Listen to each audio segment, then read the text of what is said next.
again, I would like to focus on one point which I think is relevant for cities around the world, and that is that no city will escape the impacts of climate change. All the cities are exposed to different threats, some to heat waves, others like Amsterdam to sea level rise, others to water scarcity, Brazilian cities to floods, as we could see last week with the floods affecting people in Santa Catarina. But it is not only about exposure, it is also about capacity to adapt and to mitigate. Mitigate is to reduce our emissions. So with all this in mind, I would like to give the moderating role to Andrew and to ask that he coordinates the next effort. Thank you very much. We're now going to have our respondents. And what we'd like to do, we actually are very much on time in this session, and we'll actually have the opportunity to have some significant, I think, discussion amongst ourselves about the topics that have been raised. So what we'd like to do is have each of you just respond in 2-3 minutes to what you've heard, if you could keep it really to a response to aspects of the presentation, and then we're going to come back and open it up for a discussion around some of the themes that have been raised. So with that, we're going to start with Sanjeev Sanyal, Chief Economist and Senior Investment Advisor, Deutsche Bank, Singapore.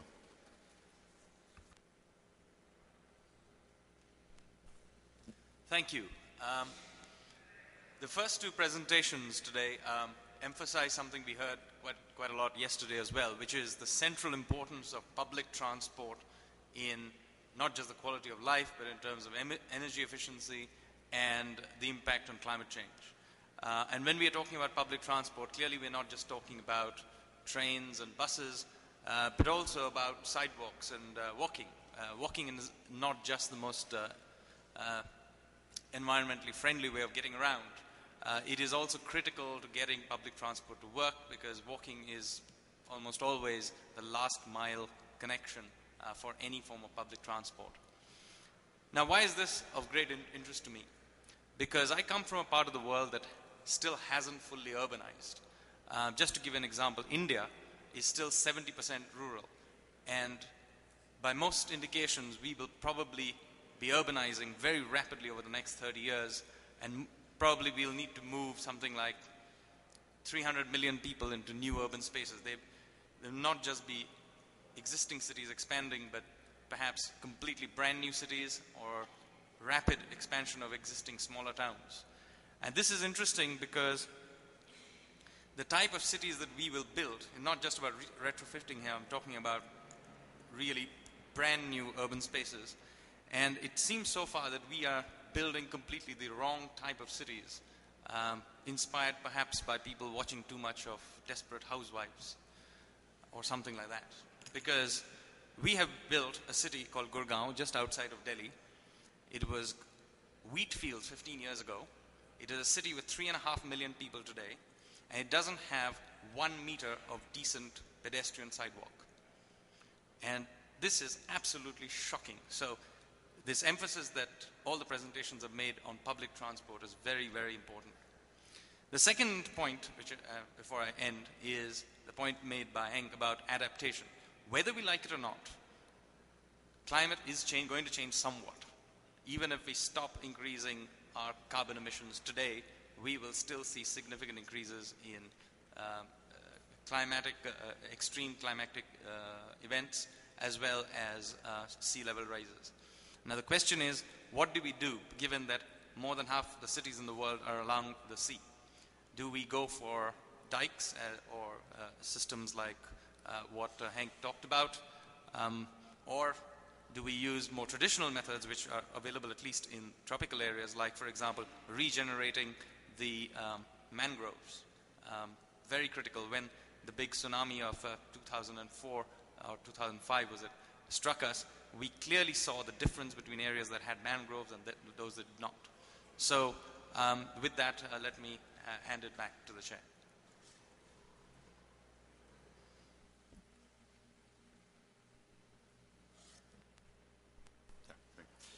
Our next respondent is Daryl Diman, from the chairperson of the Forum of Environmental Journalists of India from Mumbai.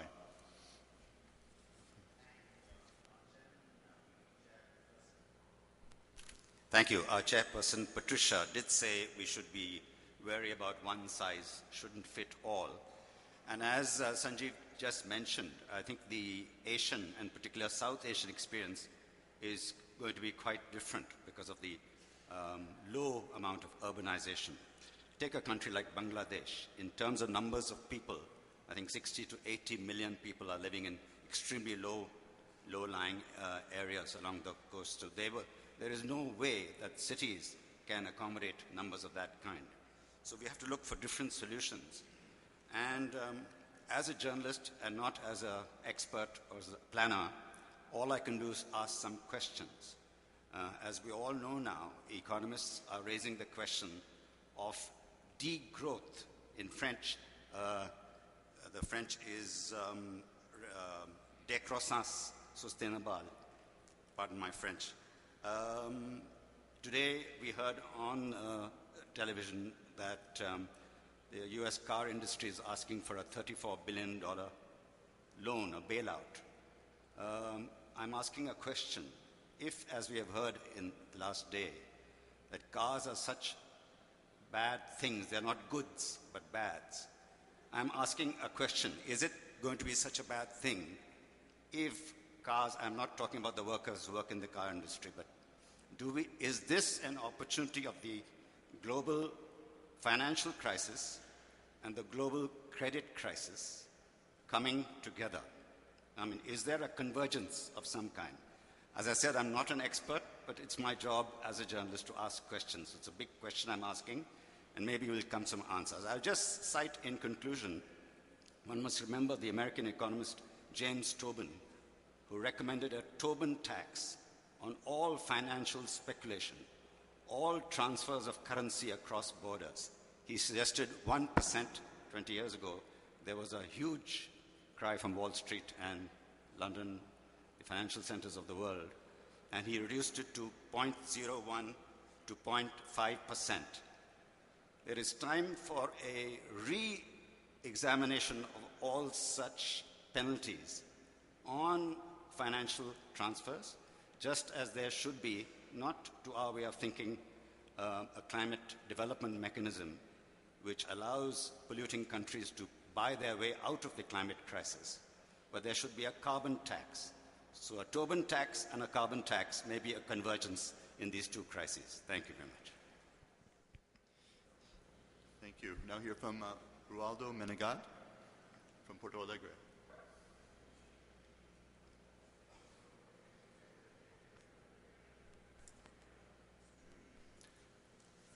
I will speak in Português. Bom dia a todos e a todas. Agradeço imensamente o convite que me foi feito. Eu sou de Porto Alegre e sou geólogo. Um estranho no ninho, portanto. Seria de se perguntar o que um geólogo que estuda rochas, que estuda a Terra, estuda os sistemas planetários, teria para apresentar aqui para vocês. Afinal, o que os sistemas planetários têm a ensinar para as cidades? Quando nós olhamos os grandes painéis que estão nesse cenário, estamos sempre vendo as cidades por dentro. Permitam-me apresentar a vocês a cidade vista de fora.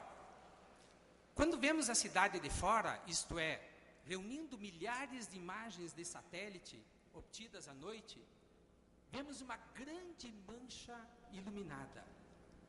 A cidade já não é um fato isolado, ela é uma grande rede que cobre todos os nossos continentes. Eu quero dizer para vocês então que a cidade, ela tem a dimensão geológica, quer dizer, a escala geológica.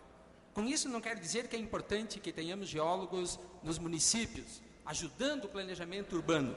Mas eu quero dizer para vocês que essa grande mancha urbana, ela não é só uma área, ela é também um volume. Esse volume, ele está engastado na litosfera, ele está engastado na hidrosfera, na atmosfera e na biosfera. A tecnosfera não está sobre a Terra como esse copo sobre essa mesa. Ela está engastada, ela reage, ela produz reações químicas, físicas de grande monta. E isso tudo, então, tem um impacto nos sistemas planetários. Atenção, o aquecimento global não é necessariamente a doença, ele é o sintoma, ele é a febre. O problema é como nós vivemos nas cidades, é o modo como nós usamos e, principalmente, desperdiçamos energia. Para entender a tecno-urbesfera, eu trouxe aqui um brócolis. Esse é um brócolis. Quando nós cortamos a seção do talo do brócolis, nós vemos uma seção circular simples. Londres em 1800. Quando nós cortamos mais intermediariamente, nós vemos várias seções.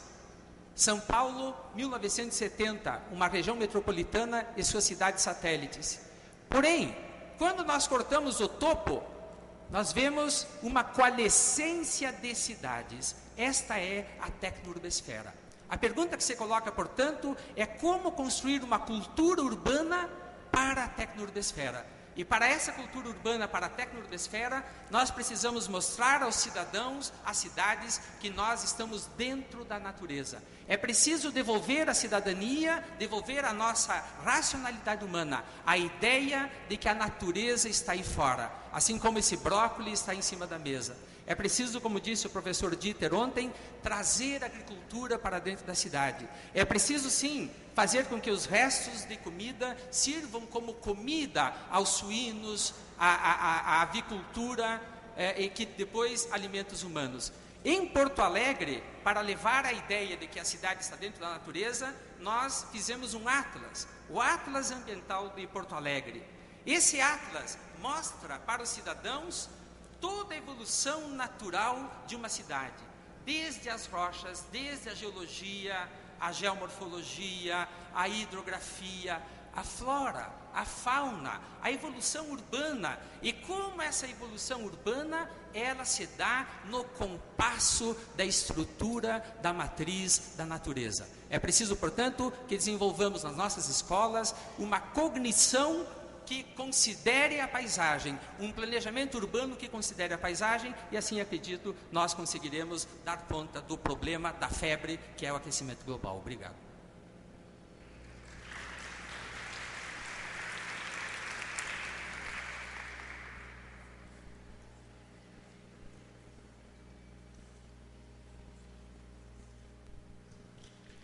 Thank you.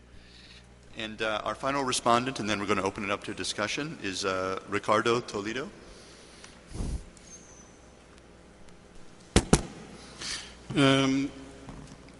Primeiramente, eu queria dizer que, como membro do Governo do Estado de São Paulo, da Secretaria de Saneamento e Energia, somos parceiros da Prefeitura de São Paulo em parte dos empreendimentos, das iniciativas conjuntas que o Eduardo mencionou. E nesse plano, então, creio que o Estado e a Prefeitura se adiantam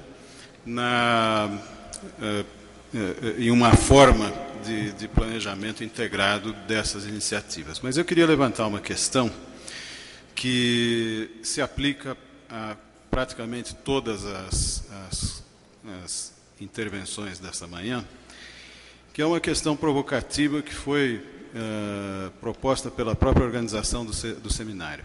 Será que a crise econômica que nós estamos começando a vivenciar é uma oportunidade para se superar, para se ter um novo modelo de crescimento sustentável ou de superação de problemas ambientais, especialmente de emissão de carbono, questões de equilíbrio da mudança climática? Eu respondo peremptoriamente, já de início, que não, a meu ver. E faço menção à fala de ontem do nosso governador, que, ao estabelecer um raciocínio lógico acerca de prioridades na organização de uma política metropolitana, priorizou, em primeiro lugar, produção e emprego. E isto por quê? Eu queria, então, mostrar quais são contradições, os paradoxos de uma visão romântica de uma crise da economia como eventual propulsor de uma nova ordem socioambiental. Em primeiro lugar, a crise econômica pode trazer um eventual alívio imediato e ilusório de emissões. No entanto, para as cidades que dependem de medidas de adaptação pesadas, como lembra a Patrícia, e haverá um imediato agravamento dessa vulnerabilidade, por falta de capacidade de investimentos.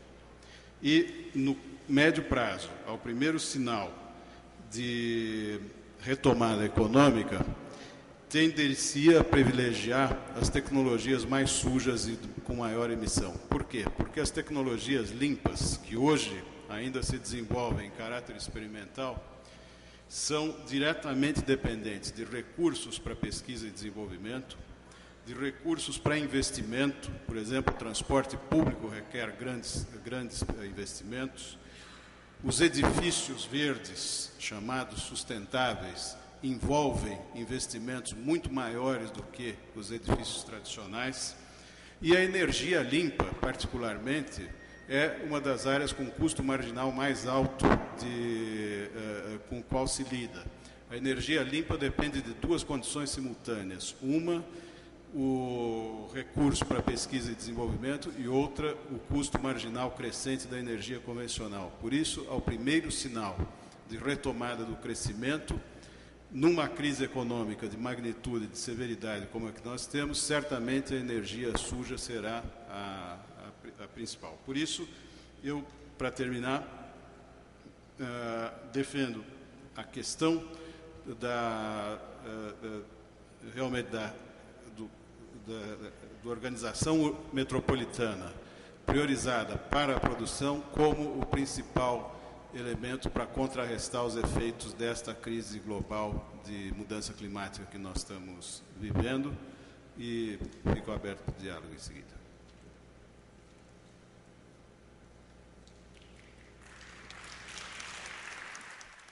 Okay, well, thank you, everyone. We now have some time for discussion, and there have been a number of issues that have been raised, so I think we can address this at many different levels, from the sort of macro level down to the very micro. Macro in terms of global economic forces, governance structures, ways that we create planning and spatial frameworks, all of which are about how we fundamentally change patterns of urbanization and growth, which of course are related to sustainability, on the one hand, down to what's been a very interesting theme here, and that Ricky Burdett has raised, which is at the individual level and the changes in lifestyle and what we mean by that in terms of how individuals behave differently that affects sustainability and climate change. So I think we want to go between these sort of two variables, the individual on the one hand and structure on the other. But why don't we start with the individual for a moment? What changes in lifestyle, what does it mean to you, changes in lifestyle? How would that be manifested, and what kind of behaviors would change, and how would we go about doing that? And I just want to open that up to people around the panel to respond, to sort of think a little differently about what is it that that we mean when we say that we want to change lifestyle. Even Patricia? And of course, Patricia, as the chair said, please be short. So it's a very easy question. And maybe, Patricia, you could even start with a very short comment on this. No, go ahead. There are already many options and many alternatives to change behavior. People usually tell you, use public transportation, consume products which are locally produced. But I just would like to add that you also need the infrastructure and the institutional settings to help you do that. If you want to use public transportation, you need to have public transportation. And in our cities in Latin America, we face that problem, especially the poor face that problem. So I just want to... Yes. I speak in português. A questão mais importante da mudança do indivíduo na cidade é a questão cognitiva. Quando nós olhamos a paisagem urbana, nós estamos dentro dela. Nós não podemos achar que essa paisagem urbana não interfira na cognição humana. E vejam só o paradoxo. O cérebro humano é um órgão que evoluiu ao longo do tempo, desde 2,5 milhões de anos atrás, com o Homo habilis, na e com a paisagem natural. E hoje nós nos encontramos dentro da paisagem urbana. Temos problemas de poluição, temos problemas de contaminação, temos problemas de transporte, mas nós temos problemas de cognição. Quer dizer, o que é cognição? É entender o que está acontecendo diante de nós, é saber interpretar a paisagem. Esse é um problema muito sério. Não há outra razão que nós devemos elencar para achar por que nós humanos achamos confortável viver nessas cidades poluídas, contaminadas, sem qualidade de vida. Por que vivemos nessas cidades dessa maneira? Porque perdemos a capacidade de uma cognição integral da nossa existência como humanidade no planeta Terra. Acho que esse aspecto da cognição é muito importante. E para isso, nós precisamos então criar comunidades dentro das cidades. O aspecto da comunidade é muito importante. Não há mudança apenas do indivíduo, senão do indivíduo por meio da comunidade. Então nós precisamos organizar comunidades. Nós aprendemos a planejar ruas, a planejar casas, a planejar cidades. É hora de planejar comunidades sustentáveis dentro das cidades.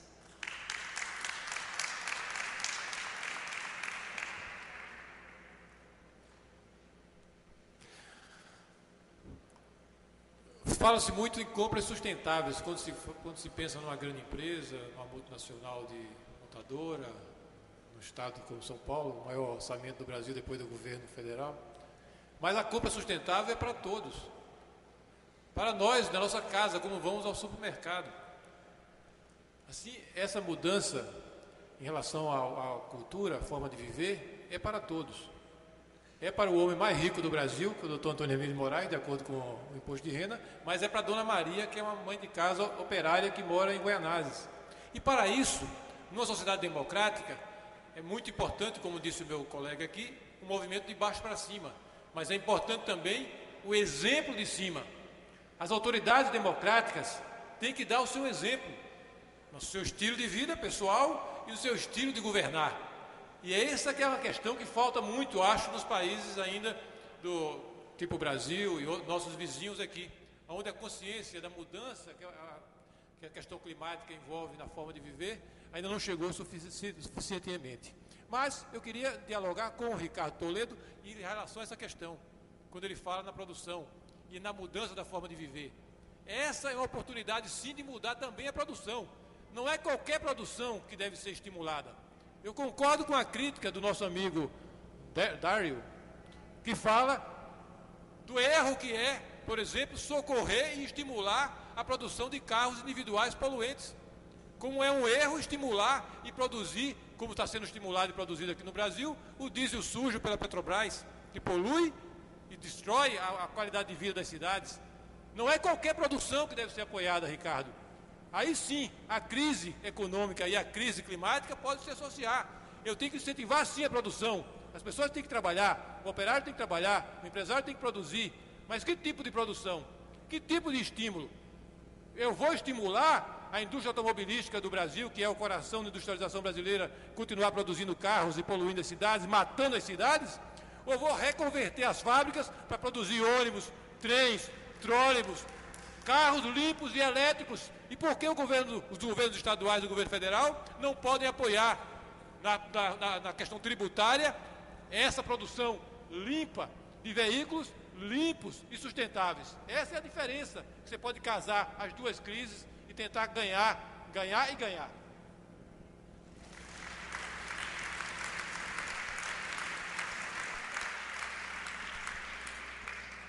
I have a feeling you may want to respond, Ricardo. And then Mark will go to you.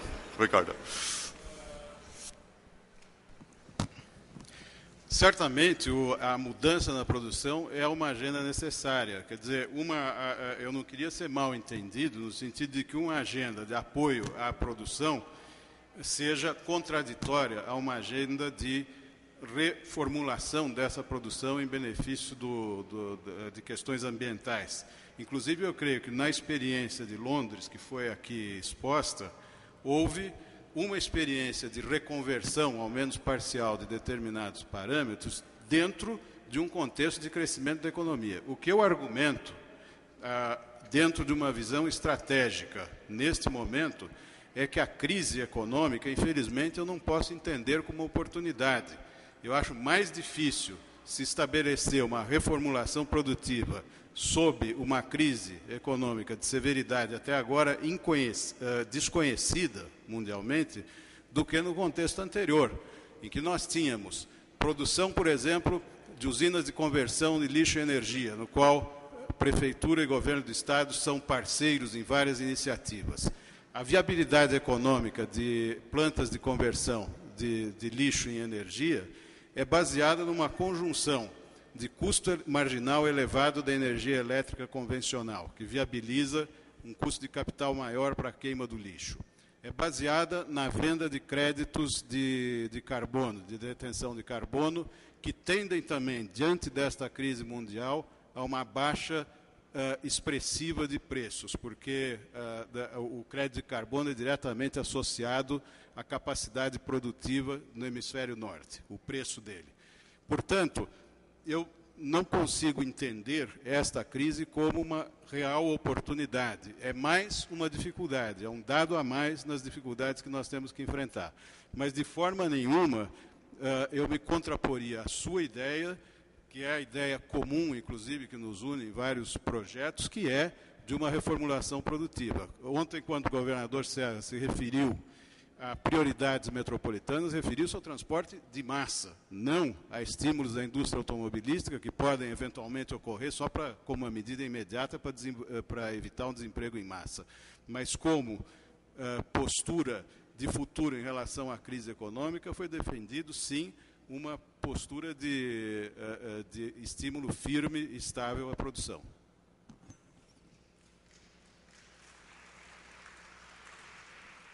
I just wanted 1 second. I'll come back, Mark. I wanted, because Darren, you started with part of this project. This is partly your fault. So I'd like to come to you and jump in here. I mean, it's one thing, the provocation, but talk about, as a journalist, as an activist, talk about the politics of this, talk about your observations, what's happened in India, and the pressure you see of how to resolve this. I wanted, as an Indian, to resist quoting Gandhi, but the temptation is too strong. An Englishman once asked him, "What do you think of Western civilization?" And he said, "I think it's a good idea." When we look at the kind of paradigms throughout the world, we have to realize that the industry from which I come, the media, is responsible for creating images of these cities, of the kind of lifestyles that we are associated with. As I was saying at the beginning, if this might be the opportunity now to look at how we can decouple growth from quality of life, and it's a very serious issue.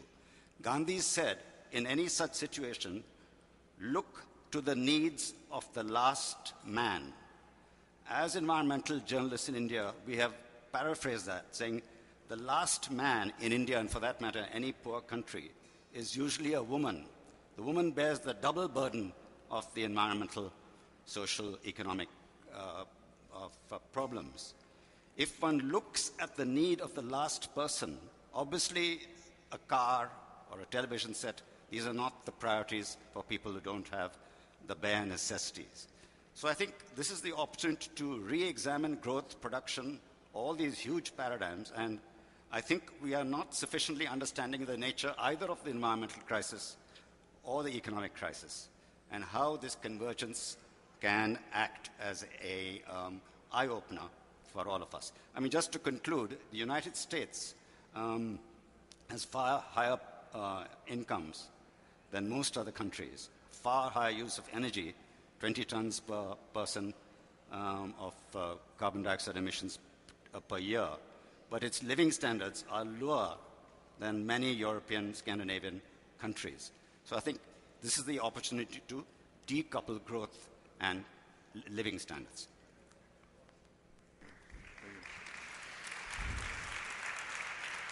Mark, I know you've been waiting to come in. And then just, Sanjeev, I'd like to come to you because I want to talk about what all this means from a perspective of financial institution. Mark? Yeah, well, I wanted to come in originally around the question of individual behaviour, but actually I think the connection with the sort of broader question in the economic situation is the need to move from a growth model based on increasing consumption to a growth model based on improving quality of life and resource efficiency. And where that interacts at the individual level, I think, is the need for individuals to make a conscious effort not to waste resources, not to waste energy, rather than having to confront a sort of willingness to have a lower quality of life, because the two things are not the same. And that ought to be relatively easy, at least in Western societies, because wasting energy, wasting resources is quite expensive. It's expensive to the individual. But it's very difficult to actually achieve that behavioural change. So in the context of London, one can make a very strong case that through simple behavioural change and some very small investment in an individual's home, the average London household could save £300, $400 US a year simply through being more energy efficient. But despite millions of pounds spent on public campaigns to try and achieve this, very little change happens, which really leads me to the conclusion that ultimately we're only going to change individual behaviour in the context of greater sustainability through pricing mechanisms. And that's, I think the success of the congestion charge in London sort of demonstrated that. Traffic congestion was one of the biggest issues in the mayoral election in 2000, and yet individuals were very bothered about traffic congestion in London, but weren't willing to make changes in their own life to try and reduce it until they were forced to by the impetus of raising the price of driving in the centre of London. And wider carbon pricing, I think, therefore, is inevitable if one's going to affect individual behavioural change. It's interesting. I want to come back to that in a second, because I think what you're suggesting, and maybe this goes, Hank, to what you're talking, I'm curious how this relates to the experience you spoke of, which is you're really saying is what your tax policy is, and how does tax policy then affect behavioral change, and how far is the government willing to go? This also connects to a point you're making in terms of implementing different tax policies if you're really serious about changing individual behavior. So it's obviously a much broader discussion we'll go to in a second. But Sanjeev, I'm curious, yesterday we heard a presentation from Saskia which I thought was very powerful, because it essentially said the world is being reshaped. Financial markets are not as we've known them. We haven't experienced something like this. We don't even know necessarily where it's headed at this point in any kind of predictive capacity as to when this might end and where it might go. That's going to fundamentally reshape cities. It's going to reshape growth. It's going to reshape what's financed. From the perspective of, as a chief economic advisor and analyst, and how do you see this affecting the institution of where you'll invest? Because we talk about all these sustainable goals. There's a clear pressure on growth. There's clearly pressures on financial institutions. How does all of this affect the thinking of Deutsche Bank and the financial institutions that you know? Does any of this factor into the new thinking, or is the pressure too great on growth that none of this ultimately becomes able to be considered? I think I'll start by saying that the current financial crisis is, in some ways, almost exactly the same human failing as the ecological disaster. It's all about misallocation on a large scale of misallocation of resources and the human inability to be able to gauge risk over long periods of time, particularly risk of low probability but high damage events. It seems that we systematically unable to do that. So while people are right now very annoyed with the financial system, let me point out that we in the ecological field are doing the same thing on a massive, colossal scale. So the issue is here about how do we create mechanisms that allocate resources and take into account big risks over long periods of time. So that's really what it's all about, whether it's in the financial field or we are talking about it in the ecological field. Now, there are many issues here which I can get into, but one of the interesting things we need to think about is that human beings actually are able to maximize things very efficiently when they actually measure it correctly. One of the things we have done over the last many decades is actually uniquely in human history is to have economic growth. Part of the reason is that for once we began to measure economic growth in terms of GDP. But GDP is eventually, the god of GDP is eventually something that a few people sat around a table and created. So what we need to do is to create a new measure of our progress, a new green GDP, so to speak, by putting together these issues, including, running down of natural capital, into a framework that we can measure and monitor so that we can maximize it. Because I'm sure if we can have a clearly measurable framework, we will be able to meaningfully maximize it. Philip?